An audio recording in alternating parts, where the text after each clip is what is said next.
There's not much to celebrate in Lake Town. You just survive. It's a cold place in the middle of a lake.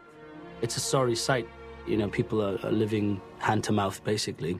It's one of those cities that used to have industry and now it no longer does, and so it's sort of, there's a sense that all the wealth and the glories of the past days are no longer there, which has allowed for the, you know, unsavoury politicians such as the master of Lake Town, played by Stephen Fry, to get himself a footing there. He normally, I'm sure he would never have been elected, but given the fact that he was able to exploit the misery of these people to some degree, he's in charge there. You're a glorious leader, despite my bad hair and bad teeth and bad skin.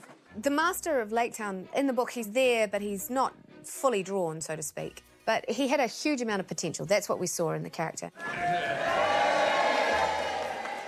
Pete had in his mind this could be a great character for Stephen Fry to play.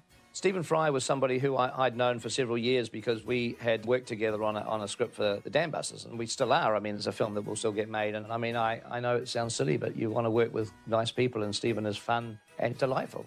So when it came to talking to Stephen about his character, this was really good fun because we, in the end, couldn't get revolting enough. We always knew he was going to have a bald head and this awful comb-over. You know, people that are familiar with Stephen from Jeeves and Wooster and QI and various wonderful shows that Stephen's done, they might think that he has short, dark hair, clean shaven, but that's actually a toupee, a very clever toupee, and we've finally been able to show Stephen in his true form. I'm not too proud to show that I am, in fact, slightly that wonderful solitary little black toupee comes off and the ginger locks fall down, and this is what he really looks like. We put a wig on him that was long, straggly and thin, so that the effect is having this rather scaly, scabby pink scalp. We had to give him new eyebrows, which we made asymmetric. We also gave him a little chin beard. Bits of psoriasis in the beard, which probably in a close-up are visible. You sort of forget them when you're on set for a while, and people look at you and think, oh dear, does he know he's got those kind of scabby bits? Stephen Fry realised that he's the gross one, and he just wanted to be grotesque, and they just kept pushing it. You know, he didn't mind the hideous comb-over that was happening and disjointed mustache, and he was up for it. Absolutely brilliant. So that's the master as you see him. There he is. He's just gross. Oh, I'd spoken about people at Schoolmasters who had this acid reflux, and Peter found that very amusing. There's that sudden escape of gas. Yeah. Which could always happen at very unexpected and very inopportune times. Go now with our good will and our good wishes. Stephen was a dream to work with. And the one thing that's very, very funny, though, is they said, we love the nose. We all love the nose, fantastic nose. And I said, but that's Stephen's own. We haven't done anything to his nose at all. The whole experience is basically any shred of dignity that an actor can have, any sort of claim to suavity or, you know, a kind of debonair style is just been taken away in every level with a padded stomach and terrible clothing and the sweat and the lank hair, and I've never had to be quite so hideously monstrous. The master is very unkempt and somewhat ridiculous, so his costumes all suggest that. We used to do show and tells in the costume fitting area, and so we'd made several outfits for him. He didn't wear all of them, so you kind of have this show and tell with everything, and I can remember Peter just falling about laughing. Yes, to kind of go out. Oh, yes, with stains around here. Yeah, honestly, terrific.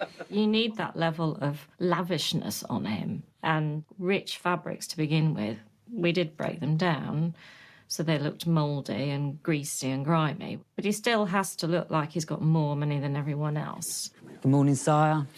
You really are looking ravishing today. Yes, I suppose I probably am. If one wanted to define the master, it's very well done by the relics of his youth, which are sort of idealised form of this man with his golden hair, you know, looking out over the waters.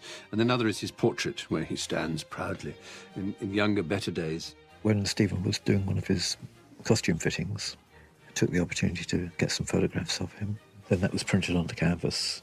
And then on top of that, actually kind of painted over practically the whole thing until it looked as much like a genuine old oil painting as possible. What would be quite good, I think, is to give him a little bit more wave in his hair. Like, it's really a fantasy. Yeah. And then, if there's any way in Photoshop you can reduce his paunch a bit, it's almost just like taking a bunch of that and just squishing it in a bit so that it's not as extreme as the real thing. love the portrait. It's splendid. I wonder if he was ever actually like that, or whether he just told the artist He would have to told have the ringlets. artist, I'm taking a little bit of medicine that'll bring my hair back, and so I think we should anticipate Yes, it the would. regrowth. We should anticipate the return of my locks, because we do want to future-proof the painting. Stephen is just a joy. It's just always so entertaining because he's just such a raconteur. And I remember as a boy seeing Patrick Stewart playing Enobarbus in the Trevor Nunn Romans. The barge she came in burned on the water. Just as we were getting up there, Billy said, well, thank you, honey, now you've ruined Auschwitz for me. It was either that or my urethra, and I said, no, head, definitely. So I was in the middle with a Welsh girl either side, and we did a threesome, and whoa, was it fun. And I could have done another easily. Yes, there was a hilarious time when I dropped a pencil, I remember. God, we laughed. Working with Stephen, it was constant banter. He is encyclopedic in his knowledge. It's fascinating. There's nothing he doesn't know about. You could follow gold from a Roman, emperor through to Nazi ingots, and, it'd be absolutely amazing, wouldn't it? Very intelligent.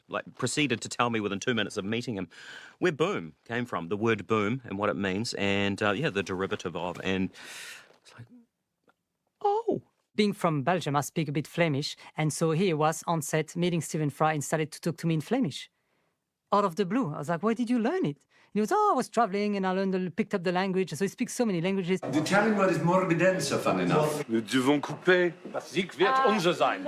Literally, I have experienced his entire knowledge base. We sat in a tent together for several hours during filming. There is nothing I haven't heard him speak about on every subject. Jonathan Swift hated Walpole in Gulliver's Travels. He's the character of Flimnap in the Nibelungenlied, which are these Germanic Norse sagas. The French regard Camelot as being somewhere in Normandy, and the British regard it as being either in Cornwall or Wales. There's no altimeter that can tell you how to fly at 60 feet. So in Africa, for example, every ungulate, every antelope and gazelle, you snap a twig and they're going like that. The thing is that there's nothing that Stephen isn't interested in. I won't go so far as to say he wiped his bottom like the groom of the stool used to have to do for Henry VIII. I assume that most of what he says is true. I mean, you have to believe it is, but unless you've got an encyclopedia or you Google it as he's talking, you're never really going to know, but I'm sure it probably is.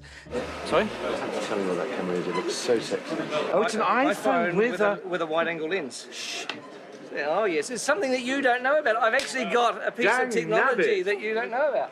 Hey, that makes me feel 5 foot tall. It's really good.